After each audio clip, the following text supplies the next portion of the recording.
So, in the last lecture we started with the application of Fourier transform in solution of integral equations, that if an integral equation is given to us where a function f x is inside the integral sign as an integrand, using Fourier transform how to find out the solution of that equation.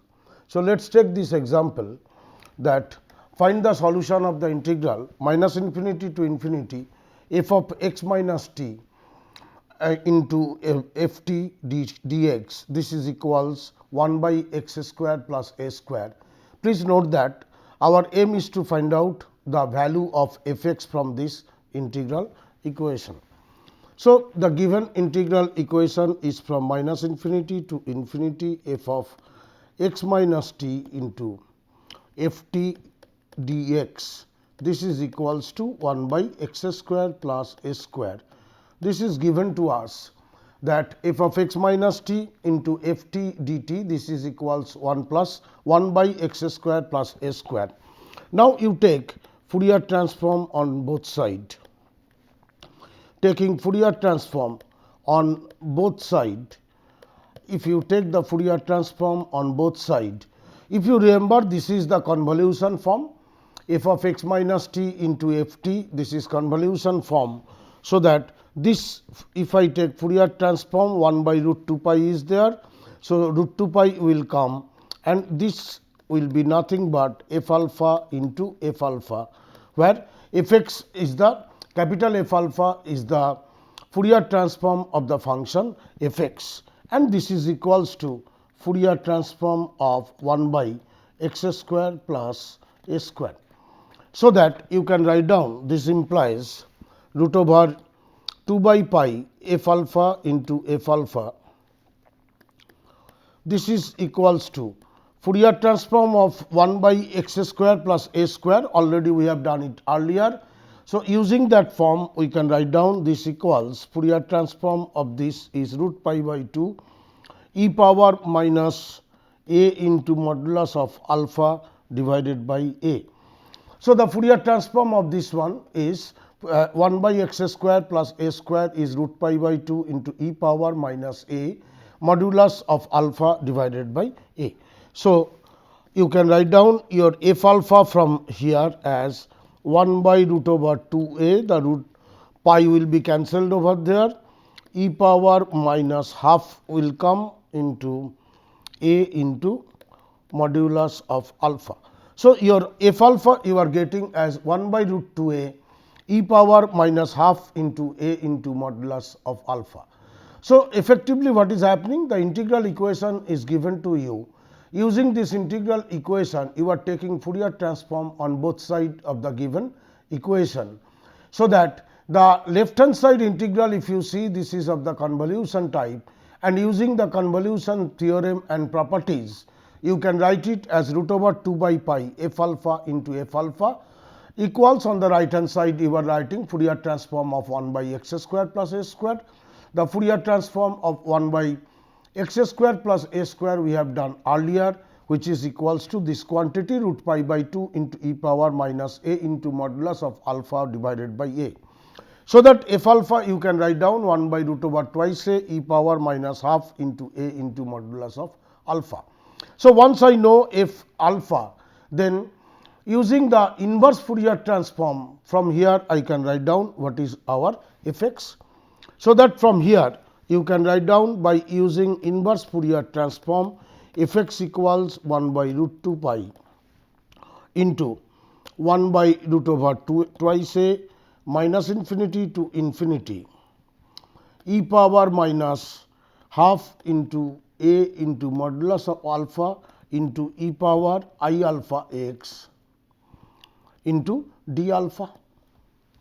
So, since using the inverse Fourier transform we are obtaining this thing 1 by root 2 pi into 1 by root 2 a minus infinity to infinity e power minus half a into modulus of alpha into e power I alpha x d alpha. Since modulus of alpha is there, therefore, this minus infinity to infinity I can break it into minus infinity to 0 and 0 to infinity, so that in minus infinity to 0 modulus of alpha will be minus alpha, and in plus 0 to infinity value of modulus of alpha will be alpha. So, if I break it, I will obtain 1 by twice root pi a, right side will be, and here I am now breaking into two parts, that is minus infinity to 0 e power half a alpha into e power I alpha x d alpha, because this is minus alpha, modulus of alpha is minus alpha. So, that it has become half plus 0 to infinity e power minus half a alpha into e power I alpha x into d alpha. In this case, if you see here, basically your modulus of alpha is alpha on 0 to infinity. So, I have breaked it into two parts, and I am writing this. This equals, again you can write down 1 by twice root over pi a into 0 to infinity, I can make it e power minus half into a alpha, I am just saying, into e power I alpha x d alpha plus 0 to infinity e power minus half into a alpha plus e power I alpha x into d alpha. So, basically in the first integral I am replacing alpha by minus alpha. In the first integral I am replacing alpha by minus alpha, and by replacing that one we are getting this integral. So, now these two I can combine, and I can write down 1 by 2 into root over pi a 0 to infinity e power minus half a alpha into e power, this, if I replace this part will be, I am sorry, this is minus. So, this should come here as minus I alpha x. Please note this. This will be minus I alpha x. So, that here it will be my e power minus I alpha x plus e power I alpha x into d alpha. So, I am getting this. So, that e power I alpha x plus e power minus I alpha x, we can write it in the form of cosine. So, that f x equals, you can write down from the earlier one again I am rewriting, just 1 by root over twice a pi 0 to infinity e power minus half a alpha into e power minus I alpha x plus e power I alpha x into d alpha. This is equals, you can write down, 2 will come, 2 by 2 into root over a pi 0 to infinity e power minus half a alpha into cos of alpha x d alpha. So, this is of the form e power minus a x into cos b x form, and the value is known to us. So, directly we are writing this value, because already we have done this kind of problems. The value will be twice a by 4 x square plus a square. So, that this will become root a is there. So, it will be root a by pi will come into 2 by 4 x square plus a square. Therefore, for the given problem, your f x is becoming root over a by pi into 2 by 4 x square plus a square. Let us see how it is happening here. So, as I have told you earlier, if I take the Fourier transform on both sides of the given equation, then you will obtain root over 2 by pi f alpha into f alpha, where capital F alpha is nothing but the Fourier transform of the function f x, which is equals on the right side Fourier transform of 1 by x square plus a square, and the value of Fourier transform of 1 by x square plus a square is root over pi by 2 into e power minus a mod of alpha divided by a. So, that from here f alpha I can write down in this form. Once I am writing f alpha, then f x can be written using the inverse Fourier transform like this way, 1 by root 2 pi 1 by root 2a minus infinity to infinity e power minus half into a into modulus of alpha into e power I alpha x d alpha. Since modulus of alpha is there, therefore, the limit minus infinity to infinity can be broken into two parts, minus infinity to 0 and from 0 to infinity. So, that I am doing it. In minus infinity to 0, modulus of alpha is minus alpha. So, that it has become e power half into a alpha, whereas in 0 to infinity the value of modulus of alpha is alpha. So, that the term will become e power minus half into a alpha. This I can write it replacing alpha by minus alpha. I can make it as e power 0 to minus infinity, I can change the limit e power minus half a alpha into e power minus I alpha x into d alpha. So, that these two integrals are same, and I can write it as 0 to infinity e power into this into e power minus I alpha x plus e power I alpha x, which I can write in terms of cos. So, I have written it in terms of cos. So, the integral is now your known function, that is 0 to infinity e power minus a x cos b x format, and the value directly we are writing, since we have done it earlier. The value is 2 by a into 4 divided by 4 x square plus a square. So, that the result becomes root over a by pi 2 by 4 x square plus a square. So, let us take another one more example. This is we have to find out the solution of this integral equation 0 to infinity f x cos of lambda x into dx, which is equals to 1 minus lambda whenever lambda lies between 0 to 1, and for lambda greater than 1 the value is equals to 0. So, we have to find out the solution of this. So, your equation is given as 0 to infinity f x into cos of lambda x into dx. This is equals to 1 minus lambda whenever lambda lies between 0 to 1, and this is 0 for lambda greater than 1. So, from the integral itself f x cos lambda x, that means we have to use the concept of Fourier cosine transform, because it matches with this. We know that Fourier cosine transform of f x, this is equals to root over 2 by pi 0 to infinity f x into cos of lambda x dx. This we know it from the definition, and this is equals to, I can write down capital F c of lambda, that is Fourier cosine transform of lambda this thing. So, Fourier cosine transform of f x, this is equals to this one. So, from here this integral value is known to us, that is 1 minus lambda whenever lambda lies between 0 to 1 and 0 for lambda greater than 1.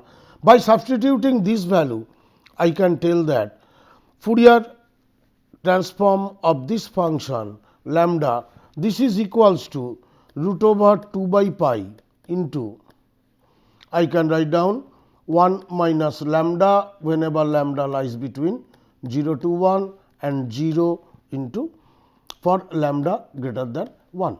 So, basically it is root over 2 by pi into 1 minus lambda whenever lambda lies between 0 to 1 and it is 0 for lambda greater than 1. And once I know Fourier cosine transform of the function in terms of lambda, then I can always tell what would be the f x by using the inverse Fourier transform. So, now if I use the inverse Fourier transform on this particular function, I can write down my f x will be from the definition root over 2 by pi 0 to infinity f c of lambda Fourier cosine transform of the function into cos of lambda x into d lambda. So, that after evaluating the integral and substituting the limit for lambda, it will become a function of x. So, this again according to the definition of the function, I have to break this integral into two parts. One is 0 to 1, another one is 1 to infinity. So, if I do this thing root over 2 by pi 0 to infinity sorry, not 0 to infinity, this will be 0 to 1, 0 to 1 f c lambda into cos of lambda x d lambda plus root over 2 by pi 1 to infinity f c lambda into cos of lambda x into d lambda. And this in 0 to 1, the value of the f c lambda, that is Fourier cosine transform of the function, is nothing but root over 2 by pi into 1 minus lambda, and in this 1 to infinity the value of this will be 0, since the value here is 0. So, that if I substitute the value of Fourier cosine transform of lambda, that is f c lambda root over 2 by pi, so it will become 2 by pi 0 to 1 1 minus lambda into cos of lambda x d lambda, and the second part will become plus 0. So, you have to evaluate only this thing. So, it becomes 2 by pi 0 to 1 1 minus lambda cos of lambda x d lambda. So, let me write down that thing again.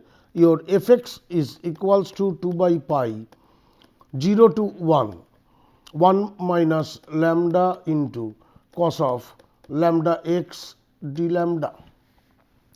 So, if I evaluate the integral, I will obtain 2 by pi, the first part will be 1 minus lambda into sine of lambda x by lambda, sorry, sine of lambda x by with respect to lambda. So, it will be x, lambda is 0 to 1 plus 0 to 1 sine of lambda x by x into d lambda. So, this will be equals to 2 by pi. If I put together the integral, I will obtain 1 minus lambda into sine of lambda x by x minus this will be cos of lambda x by x square, where lambda is from 0 to 1. And if I evaluate the limits, I will obtain 2 into 1 minus cos x by 2 into 1 minus cos x by the pi x square. So, the value of the given function f x equals 2 into 1 minus cos x by pi x square. So, let us see here. Your function was given like this. Your function was 0 to infinity f x cos of lambda x dx equals 1 minus lambda whenever lambda lies between 0 to 1, and it is 0 for lambda greater than 1. So, from here I know from the definition of Fourier cosine transform, since the integration itself shows that I have to use Fourier cosine transform. So, from the definition of Fourier cosine transform, we know it. Fourier cosine transform of f x equals root over 2 by pi 0 to infinity f x into cos of lambda x, and this is nothing but f c lambda, capital F c lambda is nothing but Fourier cosine transform of f x. So, once I am doing it, so this value of this integral is given as 1 minus lambda for lambda lies between 0 to 1, for lambda greater than 1 it is 0. So, therefore, if I substitute this, I will obtain Fourier cosine transform of the function f x, that is f c lambda equals root over 2 by pi into 1 minus lambda when lambda lies between 0 to 1, and for lambda greater than 1 it is 0. So, once I know Fourier cosine transform of the function f x, using the inverse Fourier cosine transform, I can write down f x equals root over 2 by pi 0 to infinity Fourier cosine transform of the function f x into cos of lambda x. Now, the Fourier cosine transform of f x, that is capital F c of lambda, depends upon lambda. For lambda 0 to 1 it has 1 value, for greater than 1 it has 0 value. Therefore, I will break this integral into two parts, one is 0 to 1, another one is 1 to infinity.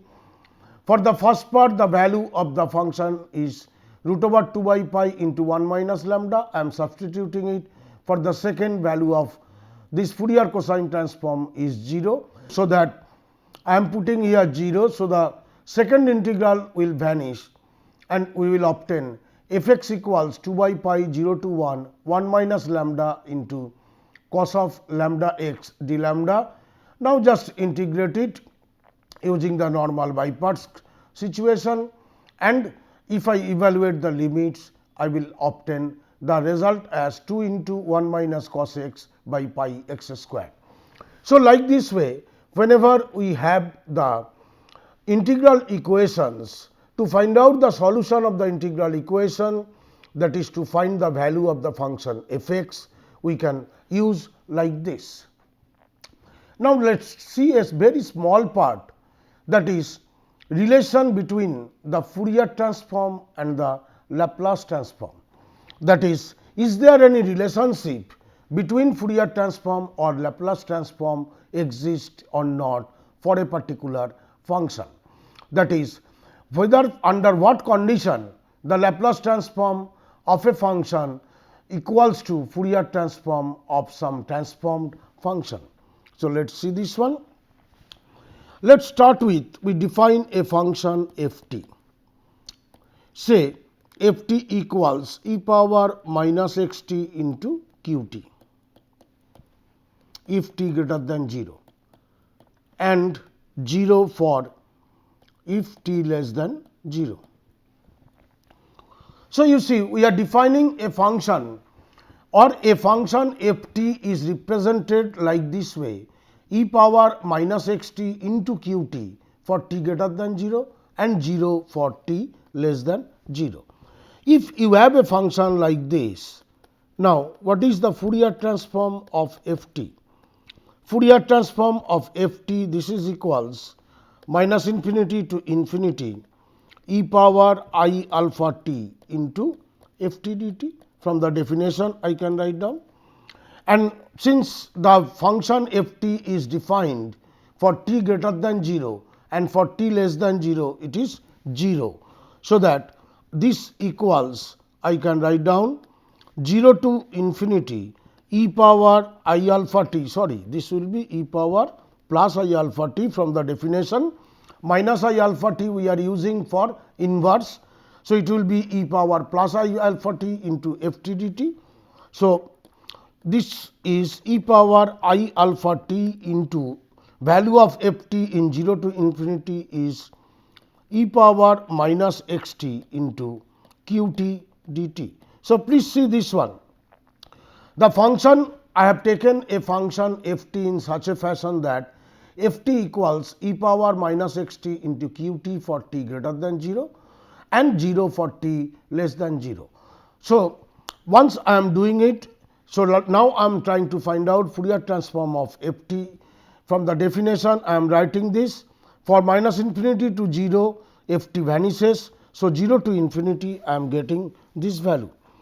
This equals 0 to infinity e power term, if I put it together, minus x minus I alpha into t into q t dt I can write down. This is again I can write it in the form of e power minus s t into q t dt.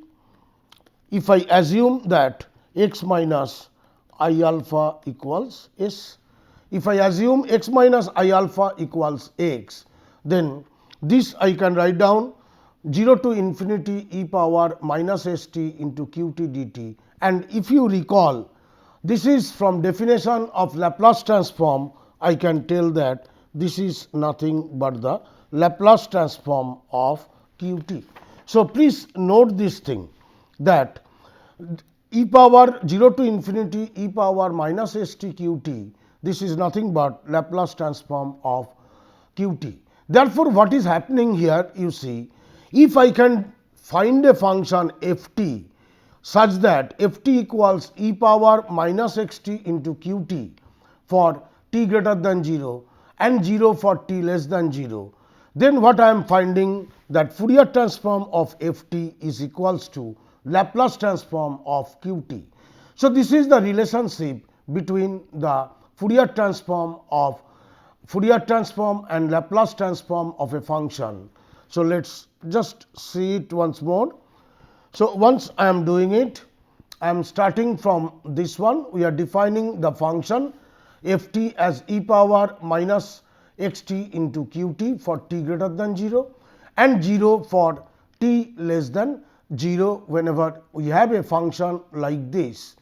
In that case, we are finding the Laplace transform of f t equals minus infinity to infinity e power I alpha t into f t dt. So, that this equals, you can write down 0 to infinity e power I alpha t into e power minus x t q t dt, that is value of f t you are substituting. You have basically, we are making minus infinity to infinity into two parts, minus infinity to 0 plus 0 to infinity. In minus infinity to 0, the value of the function f t is 0. So, that part vanishes. We have only one part, that is 0 to infinity e power I alpha t into e power minus x t into q t dt.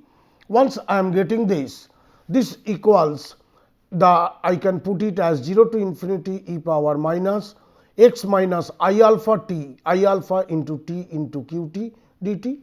Now, I can substitute x minus I alpha as s. If I substitute x minus I alpha as s, then the integral changes to 0 to infinity e power minus s t into q t dt, and if you recall, this is nothing but the Laplace transform of q t. So, you are getting the Laplace transform of q t as this one. So, we define the function f t, you see from the beginning. We define the function f t as e power minus x t into q t whenever t greater than 0 and 0. And if I have a function like this, that f t equals e power minus x t into q t for t greater than 0 and 0 for t less than 0, then we are proving that Fourier transform of f t equals Laplace transform of q t.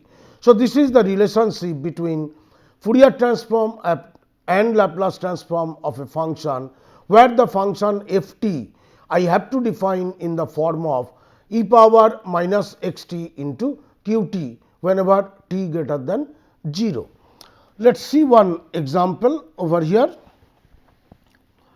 We want to find out the Fourier transform of f t,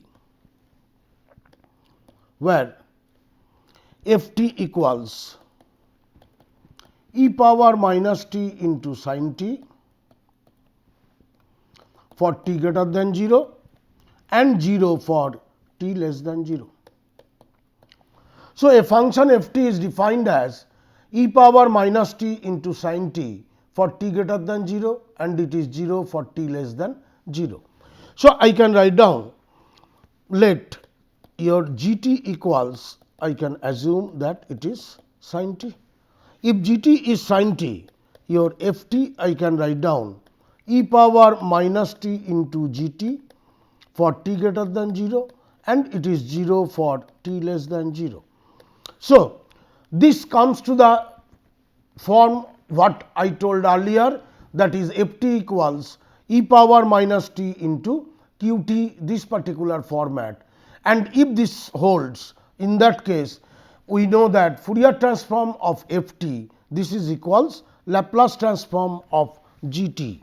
So, that we can write down from the earlier property Fourier transform of f t, this is equals Laplace transform of g t, and Laplace transform of g t is sin t. So, it is Laplace transform of sin t, and Laplace transform of sin t is very well known to us, that is 1 by alpha square plus 1. So, very easily using the property of Laplace transform, I am finding the Fourier transform of that function f t. So, by this way, as and when required, you can use this property, as I have told you that if a function f t is defined as e power minus x t into q t for t greater than 0 and 0 for t less than 0, then this property holds. Fourier transform of f t equals Laplace transform of GT, and we can use this property to find out the Fourier transform or Laplace transform of a function very easily.